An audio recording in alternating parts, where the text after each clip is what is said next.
Hey everyone, how's it coming along? As it is a summer season here in India, I thought to share a very delicious and refreshing summer drink, everyone's favorite mango lassi.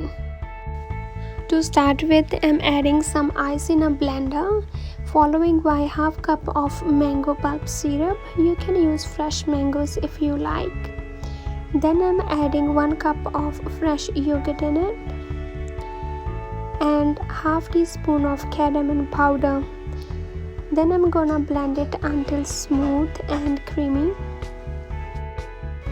As consistency is looking so thick and creamy, and this is what we need for perfect mango lassi. Once it is done, I'm gonna pour it in a drinking glass. See guys how simple it is, and it is the best drink to beat the summer heat. I'm gonna garnishing it with some dry fruits, and there we go, our mango lassi is ready to serve. I hope you enjoyed watching this video. If you did, please hit the like button and subscribe to my YouTube channel. I'll see you in my next video. Thank you.